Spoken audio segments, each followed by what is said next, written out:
Welcome, our lovely listeners, viewers, fans, supporters of the Bench podcast.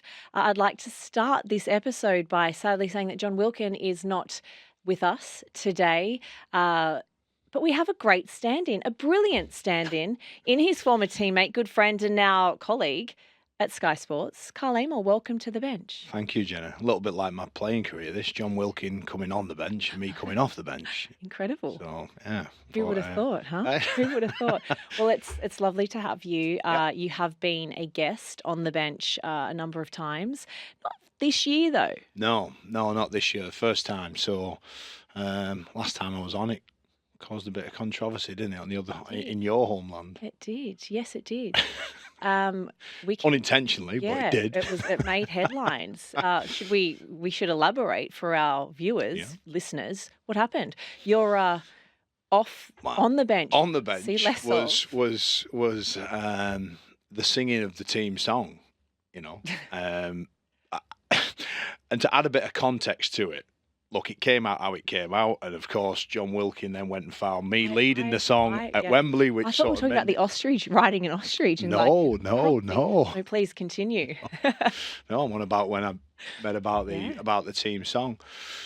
Bit of context on that was that I always felt that if you were to play, let's say at the time when Wakefield were in Super League, if you were to play them and you were to win, or you played a lower team in the Challenge Cup and you were to win, why did we have to go and sing the song? You know, Yeah. like, yeah. Do you still feel, because you did cop a lot of criticism I did, for that. but it's all good fun. But yeah, and are you still standing by your let's Yeah, get rid of the team song? Yeah, I mean, look, obviously I have to, don't I? Can't go back. No, look, I think there's a time and a place. I think it was. I think if you win something, or you. Look, let's say my time when I was at Wakefield, you arrive at a Saints or a Wigan, and you're hoping to win. You're not expected to win, and when you do win, it feels great, and I get that. But what I was kind of alluding to was just the routine of every single game. I just felt that. And I just felt banging the drum. Which we Yeah. did get a lovely shot of you like leading the team song one year, banging the drum. It was incredible. It went viral. Yeah. Well, to be fair, look, we just won at Wembley, and it was the first time we'd won there for 13 years. So A time and a place. a time and a place, Jenna. More, I think. But yeah. Before we go any further, this is, of course, our first episode of The Bench that we have recorded since the very sad passing of the late, great Rob Burrow, who passed away on the 2nd of June. Kyle, I mean, it's been a really sad week, hasn't it? Yeah. We are recording this on the Wednesday after, so we've had a week and a half to kind of digest the news. Wembley at the Challenge Cup final was amazing. So many tributes for him. Mm-hmm. You played against him. He was a good friend of yours, wasn't he? I mean, what was it like? What was it like having someone like Rob Burrow run at you? Oh, it was. Look, I would have taken any 6'5", 19 stone front rower running at me all day long. You know, those tricky, characters with speed, agility, game smarts as well, which he had it in abundance. They were the most difficult players to play against, and I was fortunate enough to spend right at the very start of my Super League career, 2 years, pretty much at Leeds, and Rob was, bundle of energy. I used to like how he used to, take the out of Kyle Amor, and he took no prisoners. And but one thing he was just an all round good guy. I remember, coming from Whitehaven, my hometown club, and being surrounded by that team that was just done 07, 8 and 9, all the superstars in there, Sinfield, Maguire, Burrow, Senior, Danny Badiris, Alalawa Titi, like that massive golden, all these, and you come in there on day one, and you're looking a bit like Forrest Gump when he's getting on the bus, trying to find a seat, and you got these big characters in there. But Rob was straight away, come and sit here, and then he was asking about, me and where I'm from and my family and everything. It was, there was a couple of others in there that would take more often than not, but Rob was just a proper good egg, Jenna. He was a really a really top guy, and look, it's horrific what happened to him, but in his own way, he's managed to do something incredibly courageous off the back of it. How he did it, I'm not too sure there's too many out there that could take it on like he did. And he spoke about leaving a mark on the disease. Well, he's certainly done that. Yeah, well, he certainly had a lot of support behind him, as well. His beautiful wife, Lindsay, his children, of course, the great Kev Sinfield. He continues to show up for his good mate. I loved hearing Rob. Rob used to say, everyone needs a Kevin Sinfield in their life. How lucky am I to have him? So, look, we know what Rob did on the pitch. What will he be remembered for? What will his legacy be? Well, I think it all depends, Jenna, who you ask. Obviously with what's happened, there'll be a certain, there'll be a lot, there'll be a lot of people that remember him for him and Kevin Sinfield and the disease and what he's done and how much he's raised. But I like to remember him for the career he had and the impact that you talk about leaving a mark on the disease. Well, he left an enormous mark on our game, didn't he? But that's the Burrow. I take my son watching. I'll go and watch my son a lot, Jenna, and you see kids all shapes and sizes, and at that age, and when I watched the BBC documentary of when he was playing at that age, and he's so small.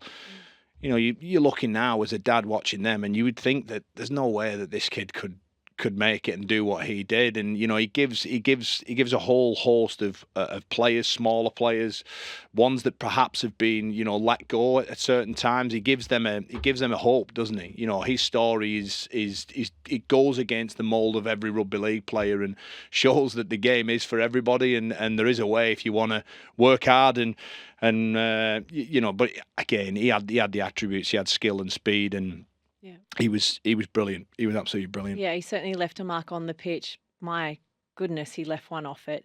You mentioned your son there, watching your son play rugby league. I have to mention Wembley.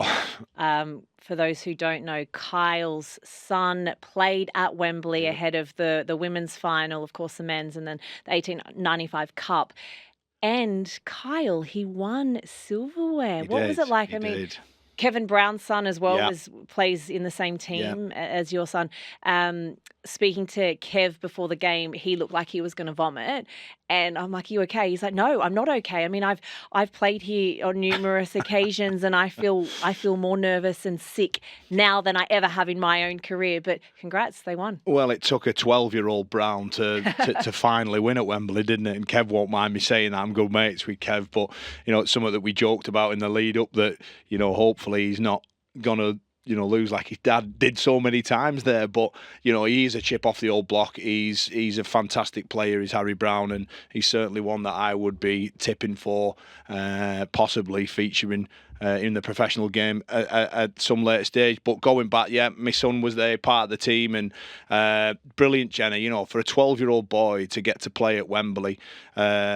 My brother, he did it back in '96, I think, when Saints played Bradford in the Challenge Cup final. He done the same, the schoolboys final. So it was nice. My mum was there, so she had two of her sons and a grandson all been playing there. So big special day for all the parents, and one that I was just immensely proud. Like you never think that when your son starts playing rugby that they, you hope that they go all the way, and you hope that they have the same sort of memories, stories, experiences that you got as a player. At 12-year-old, it's what we said it to them. We said, no matter what happens, you'll remember this day for the rest of your lives. The likelihood is that most of them won't go on and play professional, right? Or if not all of them, but they'll remember that forever, and that's what the game's all about, making memories and bonds and stuff that stays with you forever. So, yeah, brilliant. You went on to play in the professional game. I mean, you very good player. Would you say that your son's going to be better than you? When you say very good player, Jenna, is that... Look, he's very different to me. He's got speed for one, which I never had. So look, he'll do his own thing in his own way, and if he's able to do that, then great. If not, then whatever. He's got a loving family around him. He's got loads of good mates around him. He enjoys his school. So those things are more important, right? But look, deep down, I hope he gets to have a crack at it, because I know how good and how much I enjoyed it. I enjoyed playing as much as I did, away from playing. I enjoyed the Monday to Friday laugh with the boys, and the playing was just that little cherry on top of the cake that you got to do each and every week. But yeah, him, like, again, Jenny, he'll do his own thing. So we've kind of opened. Actually, before I get to this, let's just go back to you. So you've been busy at Wembley, obviously watching your son, who I don't think you answered the question, but that's okay. He may go on to be a better player than you. He may not. I don't know. But so this is the first pod that we've done with you since you've joined the Sky Sports team on like official duties, if you like. Mm-hmm. You've always kind of been around, but now you're officially around. So what's it like? Any surprises? Have you, you've obviously settled in nicely. You're getting some great feedback on social media. I've seen that the people love you. Look, I just, I love the game, Jenna, first and foremost. Again, I go back to what I said earlier, through the week, the playing, and now I'm in the next part of my career, which is this. And, this is proper cheesy to say, but it's an absolute privilege to be a part of it, to be a part of the team. Privilege working with me and working with you, of course. But it's great. I never see it as a job, Jen. I don't know about you, if you do, but we get to. What's the saying? If you love what you do, you never work a day in your life. Yeah. And there's not one day where I think I don't want to go here today. Even look, let's be honest. There's been some disappointing games, hasn't there, across the league, and not all of them can be, my favourite two games so far this season. I have to stop you there. I thought you were going to go on to list the stadiums or the places that you really don't enjoy going. No. We could do that later. No, certainly not. But the Hull game was brilliant. To kick the season off. The Saints Wigan game was a brilliant game as well. And but the challenge is when some of those not as high profile games But, I have to treat every game with the respect it deserves. The same amount of preparation goes into it, the same amount of sort of enthusiasm or whatever it is you want to call it goes into it. And, I just love it. It's a dream job. It's been one that I've been working hard for a few years, and I'm just delighted to be a part of it, really. Well, we're delighted that you are a part of it and a part of the team as well. So this is what I was going to say before I rudely interrupted myself, which is strange. But anyway, so on social media, I said that the people love you. So we've actually put a tweet out ahead of recording this podcast. Right, yeah. Just opening it up. I'm sounding like I'm surprised. Yeah. Well, I retweeted it before just so we could get a bit of crack going on here. And haven't we just? Right. Are you ready for this? So go on, I'm not ready. For our listeners and viewers who aren't aware of what we've done, we've put a tweet out. The team, the wonderful Matthew Williams, who is a producer on this great podcast, put a tweet out asking people on X or social media to write in. If you could ask Kyle Amor anything, what would you ask him? I'm intrigued. So am I. I haven't actually pre-read these. So let's just go through and, okay, what was your favourite moment with the boys at St Helens? This is from, apology if I get this wrong, Godinho. Right, Godinho. Good question. Again, I reckon for me on the field, it was the Challenge Cup final. It was the one thing that we'd missed as a team, the one thing that we felt that we should have had in 2019. Of course, Warrington, credit to them that day, they beat us. But that was the one that hurt the most. So when we finally got that, plus I scored in it, Jenna. I've got to throw that one out there. So yeah, that one for me. How many tries have you scored in your career? This is not. This is my question. Is this Jenna Brooks asking? Right. I don't know. Not a lot. I wouldn't have thought. Or not. Please, no, not lost count. I'd like to think it was. I'd like to think I've got more than 20. Okay. I played. To be fair, prop forward. I mean, yeah, that's fine. That's good. That's a good effort. Well, why'd you laugh? I don't know. I don't know, Jenna. No, I wasn't there. Well, no, I don't think I scored a lot. Anyway, let's go. I'm going to we'll ask go with- Ian Proctor when I get home. Let's round it up to 35. Yeah, I've got no let's have idea, but 35. 35. Pete Coleman. Why were you so bad at Warrington? That is not a nice question, Pete Well, Coleman. no, it's true though, isn't it? Let's be honest, Jenna. Like Warrington. Were you bad at Warrington? Oh, or was Warrington I? Bad for no, you? I mean, look, my head was gone by. When there was a few things that happened really at Saints, which meant that my time was done there. I knew that. I pretty much. I think I played 4 out of the opening 12 or 13 games that year. I knew that, when I re-signed, I kind of knew that was going to be my last year anyways, really. But, as it went on, there was one or two things I wasn't really enjoying it. I wasn't enjoying just pretty much what happens, Jenna, when you don't play first team, you're only with them for like a day and a half, and the rest of the time then you have a day off, and then you're with the reserves, and then you play. The lads are preparing for a game, so you don't want to be that annoying lad who's not playing in the changing room, distracting people. You don't really get to spend a lot of time with them. So it got to a place where I was training with the reserves. I think my last game for Saints was at Castleford for the reserves. I think there was me, Joey Lussick, and a load of 16, 17, 18-year-old kids. But you're looking around for someone to talk it to at training. You've got nothing in common with all these younger lads. So, obviously when the opportunity at Warrington came up, look, my intentions was to go there, be excited about it, but go out on a high. Not even on a high, because they were in an absolute that point, weren't they? But I wanted to go there and just play. I wanted to go there and just play a few games, try and help them out a little bit in terms of, I'd seen what training looks like to a high standard. I'd been a part of that. But the reality is, my head and my heart wasn't in it. When I left Saints, I was proud to be a Saints player, and I absolutely loved it. I really did. I loved every single minute of it. And then when I left, I just felt that, and then I had a little hamstring tear or whatever it was, and it just didn't really feel right, it just never really felt right. So I think when you're not invested in something, you never get the true and best version out of yourself. And look, if I could go back on my career when I left Saints, I'd probably have just retired, But transitioning out of something that you love is very difficult. I almost describe it as you're going through a divorce with the game. Do you know what I mean? Like, you're married to the game as a player. You should be. You should care and want everything right for it. But when that time's up where one side doesn't want it anymore, then you have to come to terms with that. And mine took a little bit longer, I think. And doing the right thing would have just been walking away. Well, I can say you do undersell yourself, because I've actually just gone to Google, and 38 tries. 38. Wow, twice as many. Yeah, so that's what I thought. Nearly. You're a better player than you thought. Yeah. Here's a question from Paul Caswell. Unused substitute in 2021 grand final. Did that hurt a little? Yeah, it did at the time.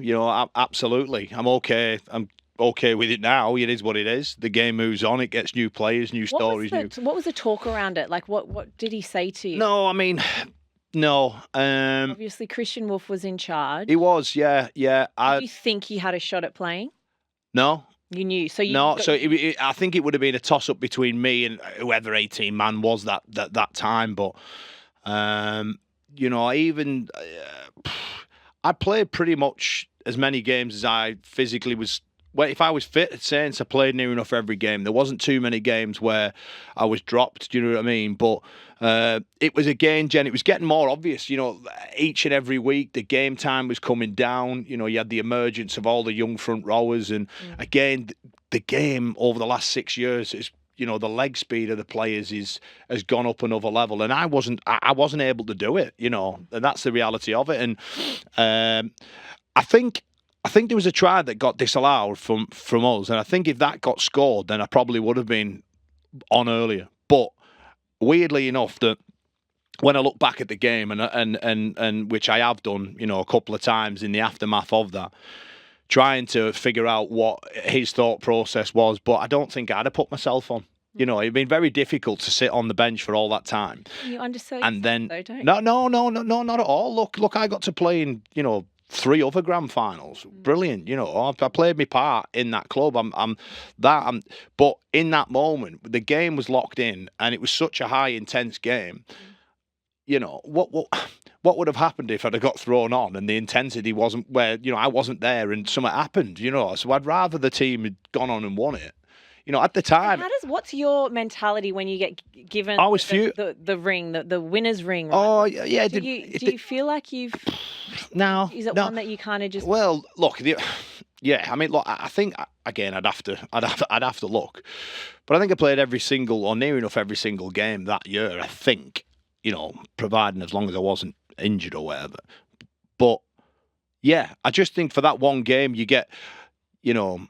You get a ring, don't you? And this isn't to drag certain players' names in, but there's been players in the past, Jenna, that's only played 2 games at one club, won a grand final, and never been seen ever again. You know, I think back to the kid. We've seen you. You've been seen time and time again. No. Sky Sports as well. So you know, the ring. Yeah. The medals aren't. No one in the end. God, this sounds awful. In the end, no one really cares, right? Do you know what I mean? It's honestly, I don't think players are that bothered about how many. Like, if you have 3 rings or 7 rings or 1 ring, like what? Well, you just want a ring, though, don't you? Well, yeah. Do you know what I mean? When you set out, that's what you should get. And look, it is what it is. You know, and I'm okay with it. I get it. But yeah. So if it had been my only one, if that had been my only ever grand final, and that happened, how many rings have you got? 4. So if that had been my only ever grand final and that happened, I'd have been a bitter man for the rest of my days. Really? Oh, absolutely. The honesty. Yeah. Guys, these questions are fantastic. One more before we move on to on and off the bench. Johnny Cam says, does he now check if his phone is on silent before every match he's working? Let's share this story, Kyle Amor. Oh, that was a bad one. I was down here a couple of weeks ago, Catalan v Warrington in the studio and in commentary. So what happens there is, as you know, you're sat on the sofa, and then when it's time for an advert or whatever, we run off and do the commentary with Pikey in another room. But Sam Tompkins... Stuart Pike? Yes, Stuart Pike, sorry. So Sam Tompkins he was messaging me from France in the game, you know, to say, a bit like, well, doing your job essentially, wasn't it? You know, pitchside reporting.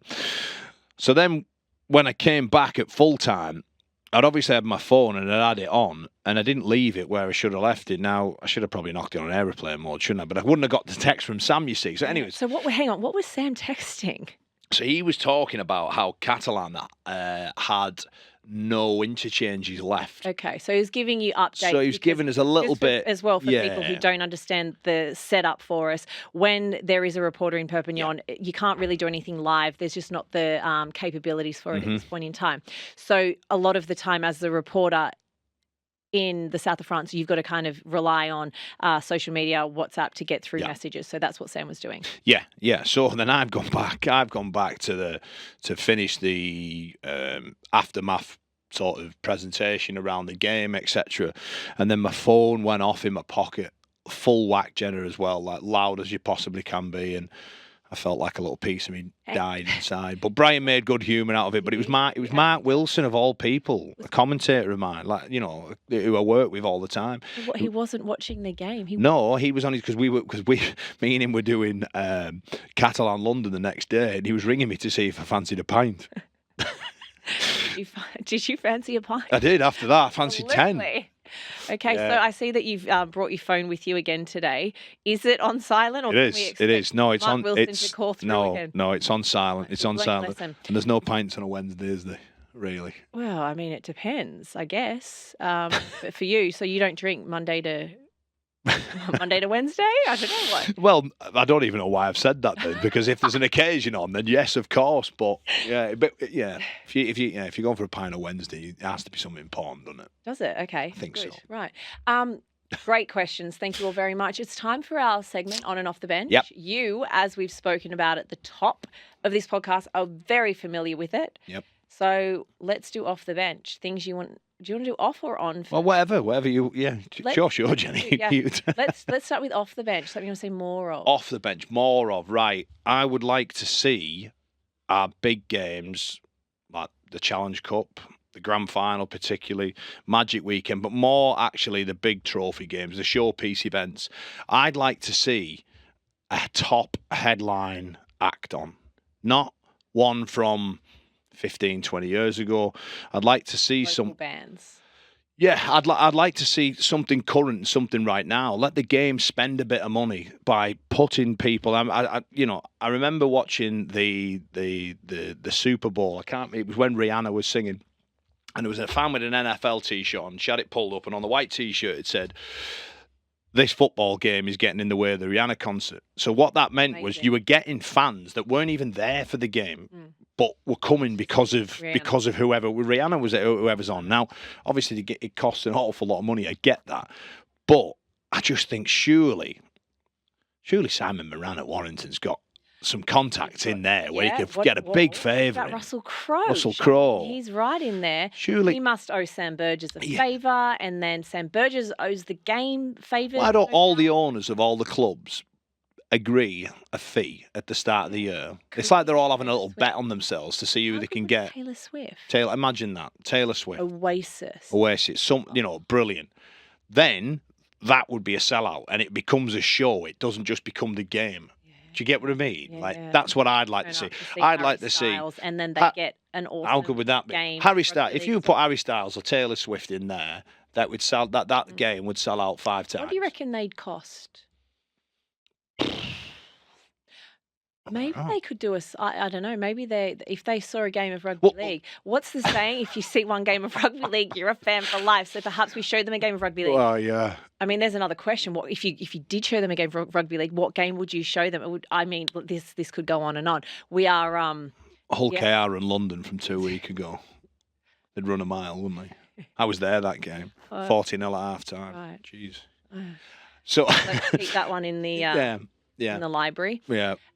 Okay, good. I'm definitely off the bench. I'm all for it. I think it's brilliant. Well done, Kyle Amor. Yeah. So my off the bench, I have to go to my phone again because I have a lovely viewer. Where is it? Viewer who is an avid fan of the bench wrote into me, creative artist. So thank you very much, creative artist. Jenna Brooks, off the bench. The women's game should be played second. Well, probably third, I think she means, because, of course, the schoolboys final is the very first game at Wembley. Should be played basically after the men's game. Because I think, this goes on nicely to the creative artists on the bench, which is the crowd not turning up for both games. So people are there. So the headline act is, of course, the men's final. So people are turning up just for the men's final. The women's is on earlier. If they're already there and they're having a great time in the stadium, they've just witnessed an unreal men's final, they're more likely to stay on to witness the women's. But aren't they more likely to come for the second half as it is? I don't know. Do you get what I mean? Yeah, I know. I don't think there's the argument. It's a great question, but I don't know if it solves the challenges that's there. It could be worth a try. Let's see if it works. I'm happy with that, creative artist. Thanks for writing. Yeah, that is my on and off in one. Your turn. You're on the bench. Something you want to see less of in the game. I'm going to have a pop at you Aussies again here, aren't I? Yeah. I am. Gosh, it's like John Wilkin is here. No. It makes me laugh every time when overseas player, don't have to be Australia, by the way, it could be Tonga, New Zealand, wherever, when they come and they sign for, let's say, a Saints or a Wigan or whoever, Hull, whatever, and they talk about the history. They always say it, don't they? For the reason why Saints? Yeah. They'll say why Saints or why Wigan. Oh yeah, because it's got it's a club steeped in history. Ooh, okay. Because realistically, what you're saying is they don't know a thing about the history of Wigan. No, and I don't really. I put a question whether they really care either. Like, are they that bothered? Do they go and watch? So the reason they signed was because of the history of the club. No, it's because more often than not, it's because it's money and opportunity. It's nothing to do with the history. It'd be much more refreshing if they came out and said that, wouldn't it? Yeah. Oh, I got paid, and I got paid. They were going to pay me more than what the NRL offered. Pay me that, and I'm looking forward to. I like it, Kyle, because I can then follow up with a follow-up question if I was doing the interview with, okay, tell us about the history. Tell us What about do you the love about the history, history? yeah. Be quite. Try it. Would be quite See what an happens. interview.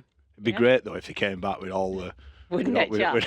Do you know, just on this, I've had a similar kind of interview when can't remember whether it was Tom Burgess. I think it was Tom, and I did the first interview with him when he signed with Huddersfield this year. And I asked him about, why the usual questions, why Super League? And he actually really impressed me with his knowledge of Huddersfield. And I don't know whether someone had fed it to him before the interview and it's gone in one ear out the other, or whether he is a genuine Super League fan. But I was impressed. So Right. Well, look, obviously there is certain people out there that sign for the history, but if they got offered a low ballpark contract, would they sign because of the history? I think not. I think you are spot on. Kyle Amor, cracking guest as always. Thank you so much for filling in for the great John Wilkin. You are welcome on this podcast any day, anytime, pint or no pint. Thank you, Kyle Amor, for joining me. Thank you for listening. Thank you for watching. We'll see you again soon.